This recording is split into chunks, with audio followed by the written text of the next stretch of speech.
हम मार्केट के साथ अपडेटेड नहीं हैं। यूज़र्स की एक्सपेक्टेशन चेंज होती रहती है, तो इसी को कहते हैं प्रोडक्ट एनहांसमेंट। तो ये बहुत ही इम्पोर्टेंट चीज़ होती है।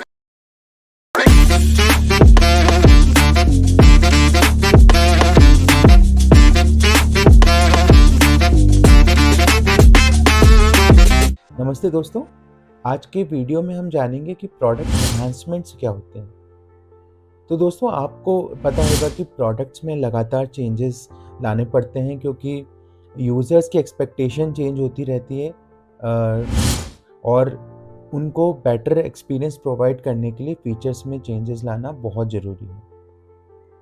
और कभी-कभी ये प्रॉब्लम होती है कि यूज़र्स को लगातार कुछ प्रॉब्लम आ रही है, बग्स आ रहे हैं प्रोडक्ट के अंदर, तो उसे कैसे सॉल्व किया जाए, उसके लिए आप सबसे बेस्ट चीज़ जो कर सकते हैं वो होता है प्रोडक्ट एनहांसमेंट। अगर आपको कोई प्रोडक्ट है जिसमें कि कोई भी चेंज नहीं हो रहा है और बस वो जैसा पिछले सालों में था वैसा का वैसा ही है, तो हम मार्केट के साथ अपडेटेड नहीं हैं वो प्रोडक्ट के लिए। और बहुत सारे चेंजेस होते हैं प्रोडक्ट के अंदर, जैसे स्केलेबिलिटी हो गई, रिलायबिलिटी हो गई, अवेलेबिलिटी हो गई प्रोडक्ट की, वो टाइम टू टाइम बढ़ना चाहिए। कुछ प्रोडक्ट्स एंटरप्राइज़ क्लास होते हैं, कुछ एसएमबीज़ के लिए होते हैं। तो जो एसएमबीज़ के प्रोडक्ट्स होते हैं, वो एंटरप्राइज़ के लिए भी इक्विवेलेंट रन करना चाहिए, जो एंटरप्राइज़ के लिए है, वो एसएमबीज़ के लिए भी प्रॉपर रन करना चाहिए।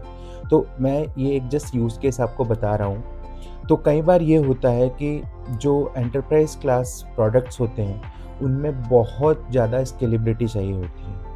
तो उसके लिए प्रॉपर टेस्टिंग की ज़रूरत होती है और उन एनहांसमेंट्स को time to time product engineering deliver करती है।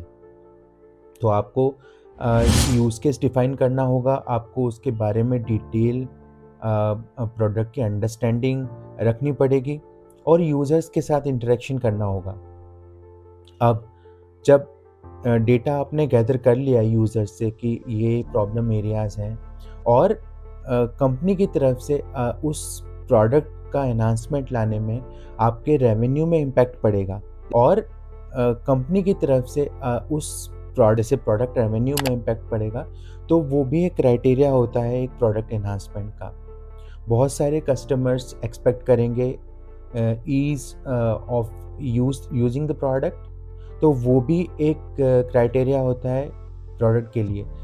तो इससे आप जो प्रोडक्ट की बिज़नेस वैल्यू है, वो भी डिटरमाइन कर सकते हैं। और अगर आपको बिज़नेस वैल्यू और यूज़र एक्सपीरियंस प्रोडक्ट का अगर आपने ईज़िली ट्रैक कर लिया, तो और उसके बारे में प्रोडक्ट के बारे में एनहांसमेंट्स आपने ठीक से प्रोडक्ट इंजीनियरिंग को समझा दिया और प्रोडक्ट इंजीनियरिंग वो जो एनहांसमेंट है वो टाइम पे डिलीवर कर दे, तो फिर जो कस्टमर्स के लिए एक्सपीरियंस होगा प्रोडक्ट का वो पहले से बेहतर होगा।